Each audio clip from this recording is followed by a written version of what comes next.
हाँ जी, आज का जो टॉपिक है वो है chromyl chloride test. Chloride ion के लिए टेस्ट किया जाता है भाई।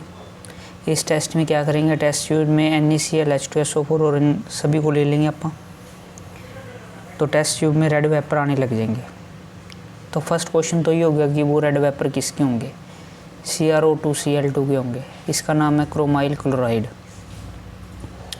उसके बाद क्या करेंगे, इस टेस्ट ट्यूब को उठाएंगे और एक दूसरी टेस्ट ट्यूब लेंगे जिसके अंदर NaOH होगा, उसको ऐसे लिंक कर देंगे आपस में। तो जो ये NaOH होता है इसका कलर हो जाएगा येलो, इस सॉल्यूशन में येलो कलर आ जाएगा। तो इससे कन्फर्मेशन हो गया कि सॉल्यूशन में क्लोराइड आयन आ गया। सॉल्यूशन में क्या आ गया, क्लोराइड आयन हो गया। तो ये जो टेस्ट है किसकी कन्फर्मेशन के लिए होता है, क्रोमाइल क्लोराइड की। क्रोमाइल क्लोराइड जो टेस्ट है वो क्लोराइड आयन की कन्फर्मेशन के लिए होता है। तो इसी बात को रिएक्शन वाइज कैसे लिखेंगे आप। सबसे पहले आपने ये लिया टेस्ट ट्यूब के अंदर और रेड वेपर बने थे, इसके बाई प्रोडक्ट साथ में लिखने पड़ेंगे आपको। ये विदाउट बैलेंस लिख रहा हूँ मैं। फिर क्रोमाइल क्लोराइड को उठाया, इस टेस्ट ट्यूब के साथ NaOH के साथ रिएक्शन करवाया और सोडियम क्रोमेट बन गया येलो कलर का। तो कन्फर्मेशन क्या है लास्ट में, येलो कलर। ठीक है, तो ये था क्रोमाइल क्लोराइड टेस्ट। और क्या पूछा जा सकता है आपसे, पोटाशियम डाइक्रोमेट की रिएक्शन HCl के साथ क्या होगी। तो ये प्रोडक्ट बनेंगे बच्चों। पोटाशियम डाइक्रोमेट हाइड्रोजन परऑक्साइड के साथ रिएक्शन करके ब्लू कलर देता है। तो वो ब्लू कलर किसका होगा, CrO5 का। ठीक है, ये ध्यान रखना है। अब सबसे इम्पोर्टेंट थिंग जो अपन ने डिस्कस करनी है वो मैं आपको बता रहा हूँ कि ये एक ऑक्सीडाइजिंग एजेंट है, यानी कि जो नेसेंट ऑक्सीजन देगा। जो क्या देगा, नेसेंट ऑक्सीजन एसिडिक मीडियम में। तो ये रिएक्शन विद बैलेंस आपको ध्यान में रखनी है। कितने नेसेंट देता है, 3, बस इतना ही ध्यान रख लेना। और इस पूरी रिएक्शन को आप लर्न करोगे। अब इसका यूज़ क्या है, कैसे यूज़ लेते हैं इसका, ये देखो। और इस पर क्वेश्चन कैसे आते हैं। ठीक है, तो बात हो रही थी बच्चे K2Cr2O7 के ऑक्सीडाइजिंग एक्शन की। तो ये पेरेंट रिएक्शन है जो आपने याद रखनी है। अब क्वेश्चन कैसे आता है, पेपर में ऐसे क्वेश्चन आ जाता है K2Cr2 की रिएक्शन Ki के साथ क्या होगी। यानी कल्ला Ki नहीं है, कुछ भी आ सकता है इधर। तो मेथड सिखा देता हूँ आपको, इसका क्या मेथड रहेगा सोल्व करने का।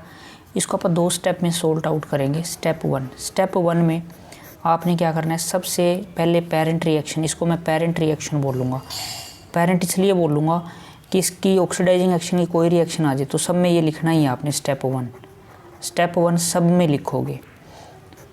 हाँ भाई, पहला step K2SO4 Cr2SO4 thrice 4 water और 3 नेसेंट ऑक्सीजन। इसको ऑक्सीडाइज करना है Ki को।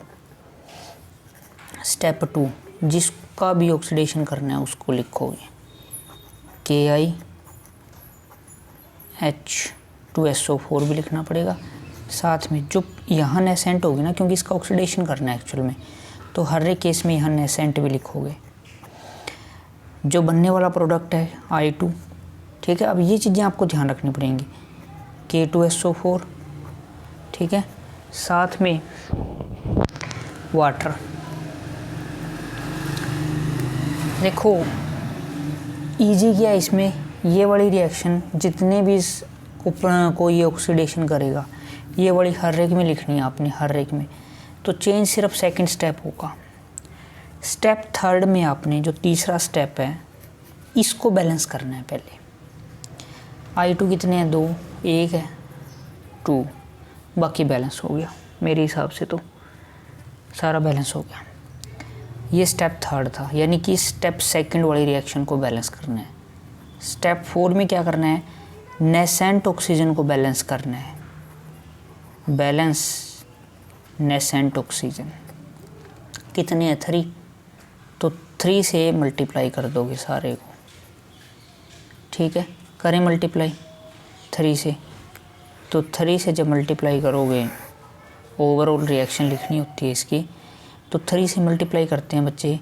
यहाँ 3 आ गया, यहाँ 3 आ गया, यहाँ 6 आ गया, यहाँ 3, यहाँ 3 और यहाँ पर 3, ठीक है। नेसेंट से नेक्सेंट कट कर देना, यानी कि जब आप ओवरऑल रिएक्शन यहाँ पर लिखोगे उसमें आपका नेसेंट नहीं आना चाहिए।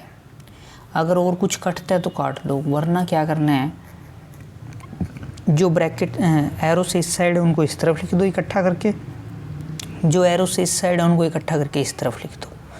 तो इस तरफ कौन कौन है, ये हो गया K2Cr2O7 हो गया भाई, 4H2SO4 ये हैं और 3 ये हैं, 4 + 3 7 होता है। उसके बाद 6Ki है, Ki कितने टोटल 6। इस तरफ देखो भाई K2SO4 टोटल कितने K2SO4 हो गए 4, ठीक है। इसके बाद 3I2 है, ये हो गया, ये हो गया, ये हो गया, ये भी है Cr2SO4 की थ्राइस, ठीक है। 3 ये 7 वाटर, लो जी। तो आपने ये रिएक्शन करके दिखानी, ठीक है। ये सिंपल फॉर्म में होगी। कई बार आपको ये बोलेगा कि इसी रिएक्शन को इलेक्ट्रॉनिक फॉर्म में लिखो, इलेक्ट्रॉनिक फॉर्म, ये सिंपल फॉर्म होगी। इलेक्ट्रॉनिक फॉर्म में कैसे लिखोगे, यानी आयन की फॉर्म में, ठीक है। तो उस फॉर्म में लिखने के लिए आपने जहाँ जहाँ K दिखाई दे रहा है और SO4 दिखाई दे रहा है उसको कट करना है बस। K यहाँ पर है, cut, SO4 cut, K cut, ये दोनों ही कट हो गए, ये कट हो गया। बाकी को लिख देना, इलेक्ट्रॉनिक फॉर्म आ जाएगी, ठीक है। लिखें फिर आयनिक फॉर्म, एक तरह से इलेक्ट्रॉनिक फॉर्म जो आयनिक फॉर्म है उसको लिख रहा हूँ मैं, ध्यान से समझना, इसमें ही दिक्कत होती है बच्चों को मेनली। Cr2O7, अब मैं इसको ऐसे देखो, अगर मैं इसको डायरेक्ट ऐसे लिख देता हूँ तो इसमें और इसमें फ़र्क क्या रहेगा, कितने K उड़ाए हैं आपने 2, तो एक K पर एक पॉजिटिव होता है, तो 2 K पर 2 पॉजिटिव, यानी इस पर 2 नेगेटिव।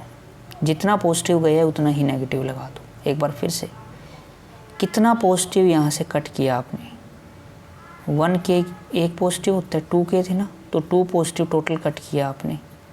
जितना आपने पॉजिटिव कट किया उतना ही नेगेटिव लगा दो। आगे बात कर लेते हैं। 7 × 2 14 होता है भाई, हाइड्रोजन पे 1 पॉजिटिव फिक्स है।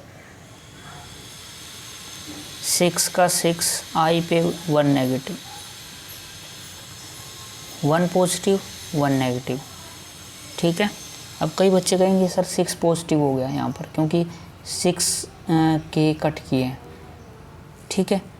तो 6 पॉजिटिव आना चाहिए। 6 पॉजिटिव इसलिए नहीं आया क्योंकि 6 से मल्टीप्लाई कर रखा आपने ऑलरेडी, तो 6 नेगेटिव ही है ये, 6 × -1, तो 6 नेगेटिव हो गया, 6 पॉजिटिव हो गया, ये सारे कट हो गया। 3I2 किस किस को कट करना है, K को और SO4 को। अब सबसे ज़्यादा जो बच्चों को कन्फ्यूजन होता है, यहाँ गलती करते हैं सबसे ज़्यादा, इसको ध्यान से करते हैं अपन। चलो कोशिश करेंगे कि गलत ना हो। बस Cr के ऊपर चार्ज लिखना है कितना, पहले तो हैं कितने 2 हैं, तो पहले 2 जो पाँव में पड़ा उसको पहले आगे लिख दो, Cr,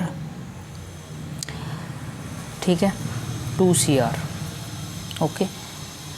अब मैं इसके ऊपर जो चार्ज लिखने जा रहा हूँ ना Cr के ऊपर, वो 3 पॉजिटिव लिखने जा रहा हूँ। अब ये बात समझने की आपने कोशिश करनी है। देखो कैसे,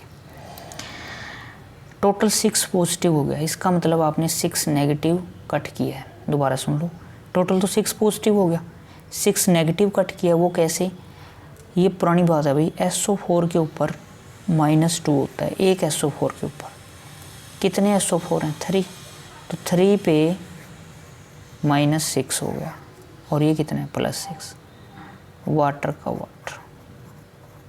तो ये सिंपल फॉर्म होगी, ये इलेक्ट्रॉनिक फॉर्म होगी। तो ये आपने कर लेना है। आइए एक एग्जांपल और देख लो,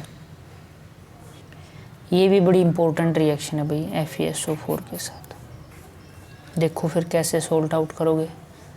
आपको बताया हुआ है मैंने स्टेप 1, पहला स्टेप सब में सेम रहेगा। इसकी पेरेंट रिएक्शन लिखनी, K2Cr2O7 H2SO4,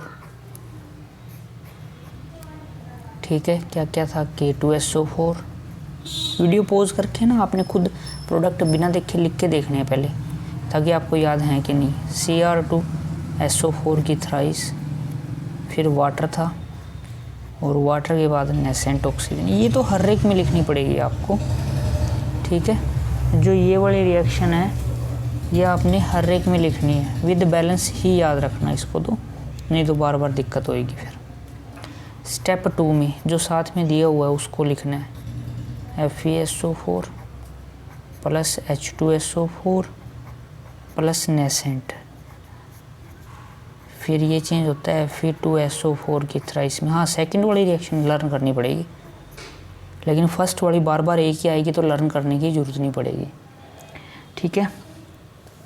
वाटर। स्टेप 3 में आप क्या करते थे, सेकंड वाली को बैलेंस करना है। इसका रिलेशन इससे है, इससे कोई मतलब नहीं, 2 लगा दो, ठीक है। ये लो जी, बैलेंस ही हो गया। तो स्टेप 4 में नेसेंट इक्वल करना है, ये लगभग सेम ही होगा। स्टेप 4 भी 3 से मल्टीप्लाई करना पड़ेगा, क्योंकि 1 नेसेंट है तो 3 से, तो ये तो 6 हो गए। ये 3, ये 3, ये 3, ये 3, कट।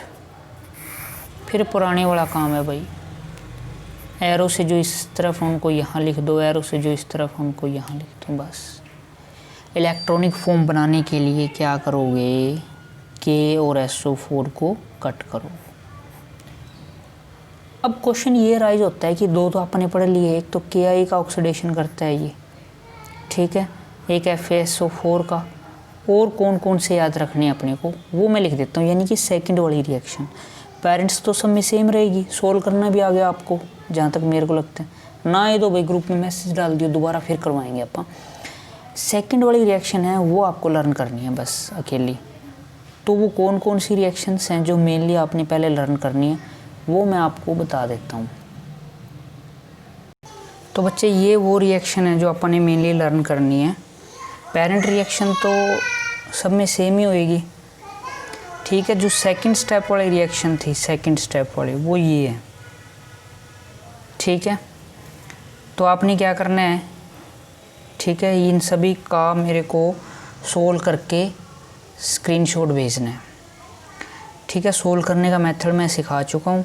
स्टेप 1 में पेरेंट रिएक्शन लिखोगे, स्टेप 2 में ये स्टेप 3 में ये विद बैलेंस ही दे दी मैंने आपको सभी, और स्टेप 4 में नेसेंट इक्वल, वो तो 3 से मल्टीप्लाई ही करना है।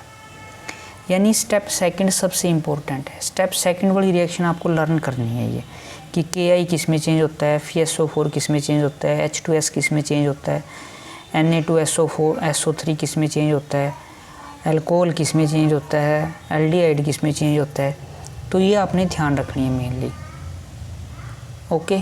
तो आपने ये प्रिपेयर कर लेना है भाई, काफ़ी इम्पोर्टेंट है ये, ओके।